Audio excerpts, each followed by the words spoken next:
Hi everyone, Miss Diana back to show you how to transplant those seedlings you started from before.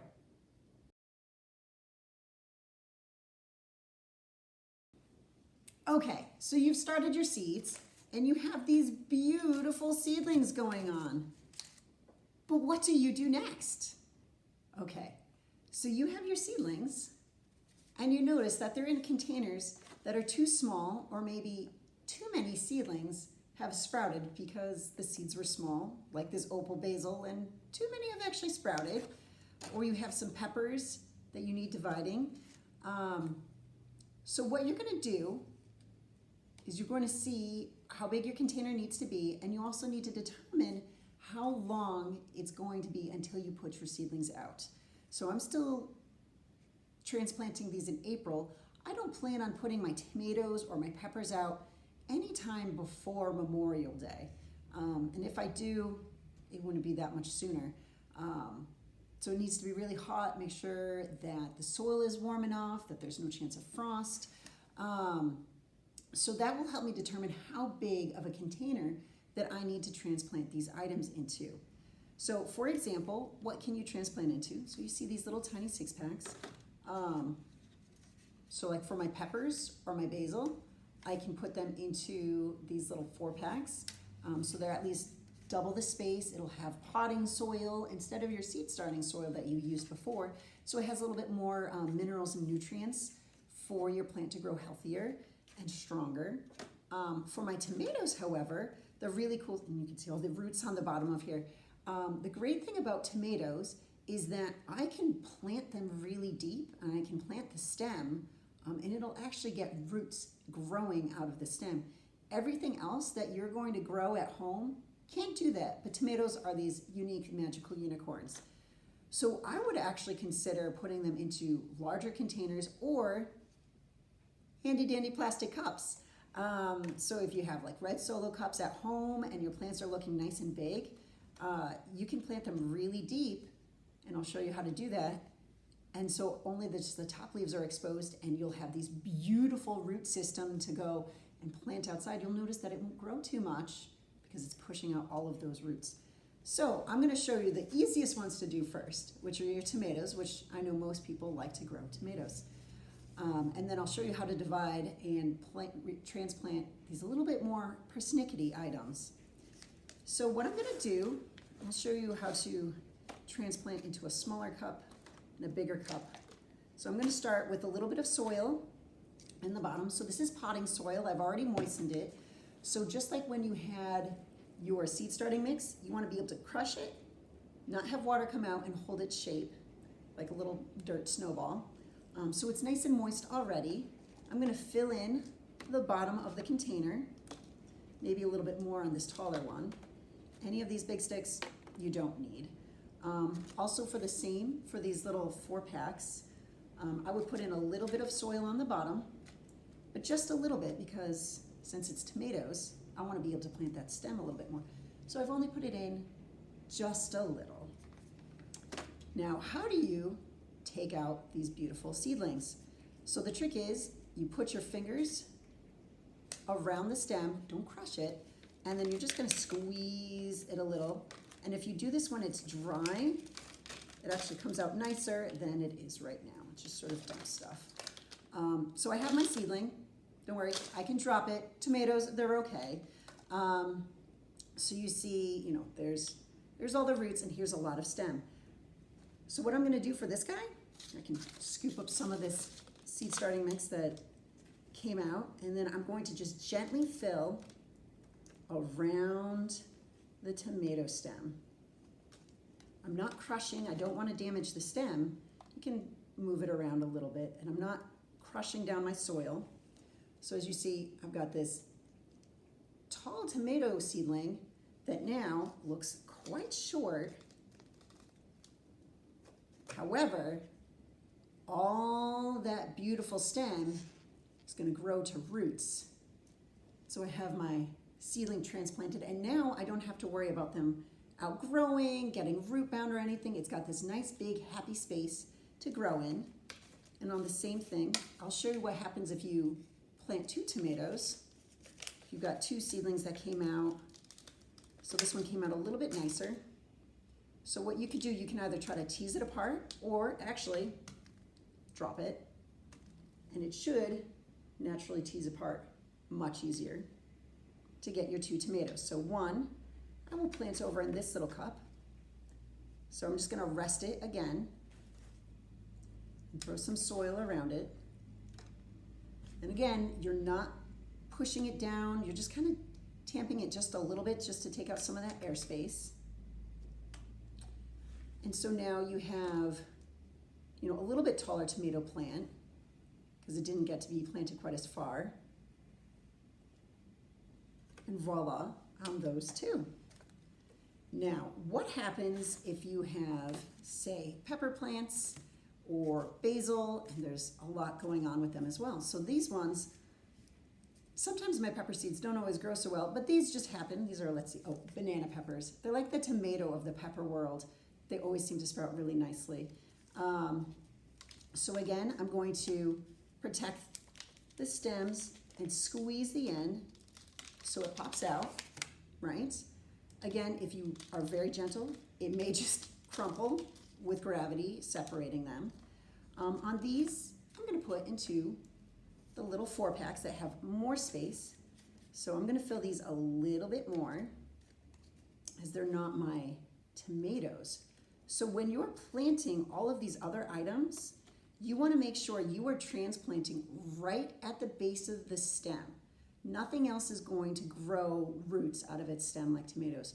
So when you're planting it, you know, you might place it in and then you notice, oh, if I had more soil to that, it's gonna cover up more of the stem. And you don't wanna do that because just like when you do volcano mulching, it can actually damage the stem and cause more ability for disease and things to happen to your seedling or your trees outside. So don't volcano mulch. My PSA for everyone. All right, so I've added a little bit more, and now, I don't know if you can see, now it only has like a little bit where you can see that the stem would be covered ever so slightly, just to make sure you've covered all of the roots.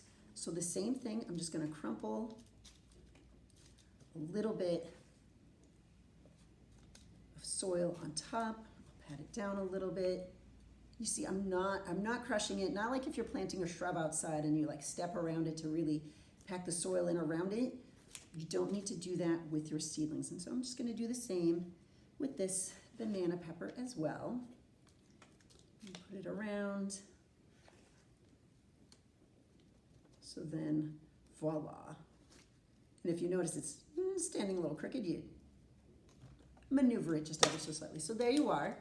My 2 peppers from one have been divided into there, so now they won't compete with each other, they'll grow nicely, and as the roots get bigger, when I separate them, it's not going to rip the roots quite as much. Now, I've got this lovely opal basil.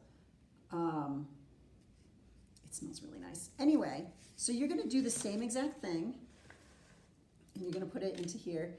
I know my basil's not gonna grow that wildly, so I'm gonna keep it again in just like this smaller container. For example, if you have things like sunflowers that maybe you started in a really small container, those, you know, I would definitely suggest putting into something larger.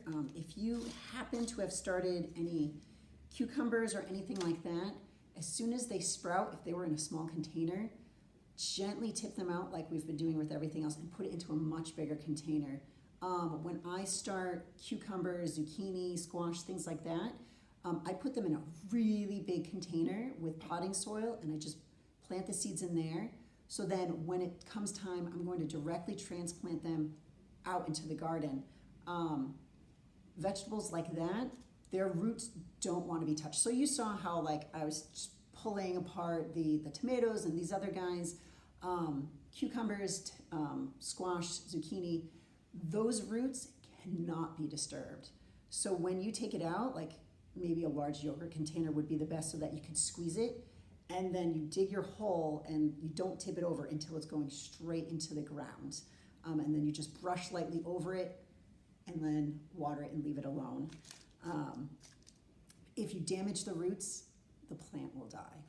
All right, so we've got a lot of basil going on over here. And since I'm greedy, I want to transplant them all. So I didn't snip any. I do see that some already competed with itself and they died. So again, I'm going to actually just slap it on the ground. If you're doing this at home, you may want to have a large piece of newspaper. That's the other thing. Do not transplant outside, especially if it's a windy day. You expose these tender little roots, they're going to die. You'll be like, oh look, I transplanted everything. It was great. They look fine. Give them a couple hours and then they're all dead. And it's devastating because you just spent how much time taking care of these. So again, I have it about half full and I'm looking at it and you know what? I'm going to need it a little bit more. It's going to need to be about 2/3 full for these roots and the stem, so it's not filling up covering up too much stem. So you can you see how it has a nice longer root? You can kind of lay them diagonal so they spread out a little bit, and so then they have room to spread and grow further. So if you notice, I'm holding it up just gently, tapping it in just a little bit. There we go. And then I have all these other guys. So again, you just watch me as I lay it down. And if you notice, so this one is much more stiff, this root. So I'm going to very gently, and I'm not actually going to press it down. I'm going to hope that I don't hurt it. When they have nice floppy roots, that's always easier, and you don't have to worry so much about crushing them. All right. And this is where you want to make sure you leave those dividing lines, because if they happen to need to sit in these smaller containers and then they just happen to be so happy and they grow a little too much for it, I've actually had it that the roots go over into the next one and then you're like trying to take it apart and like, where is this? All right.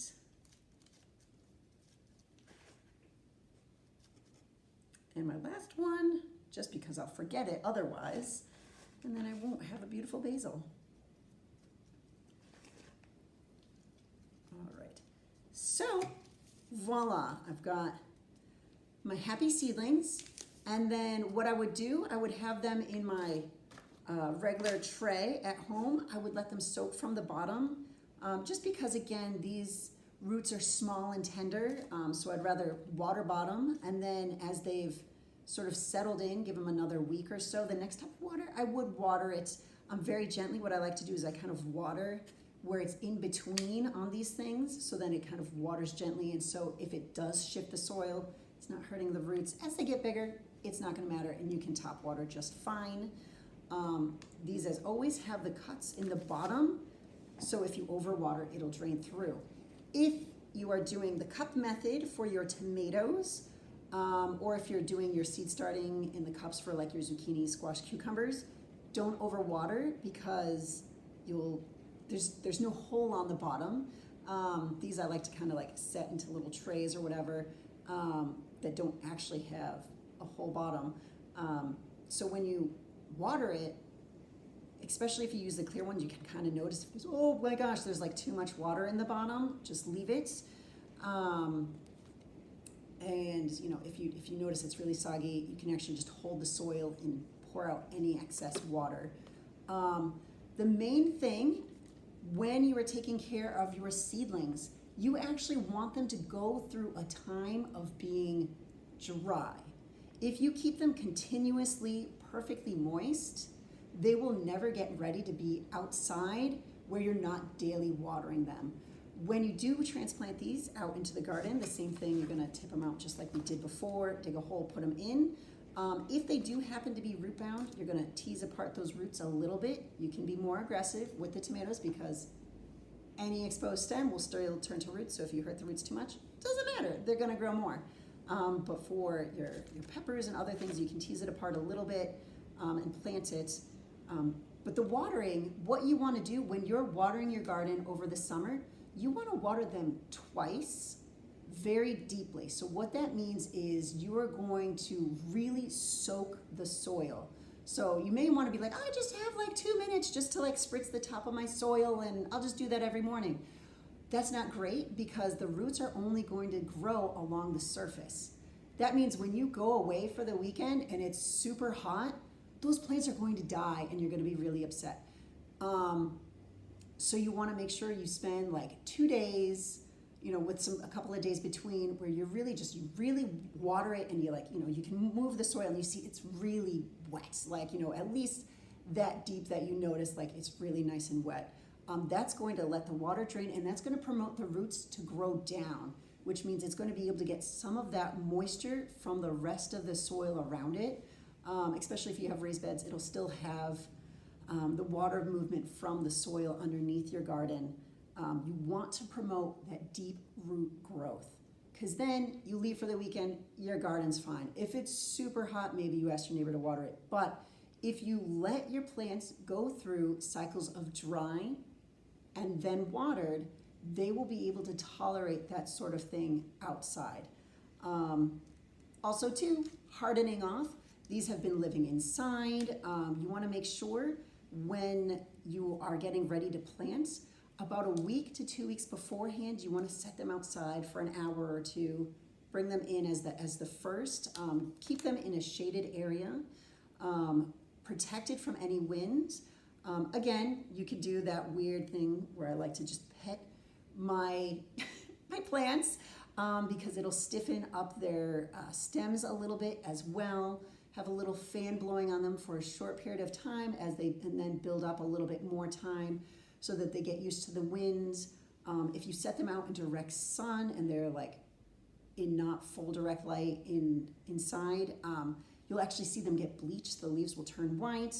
So that's why you want to do it a little bit like the morning time, and then like pull it in by lunch, so then they don't bake too hard. And then after a couple of days of that, they can get left out longer. But always, if it's a really windy day, just don't bother setting them out.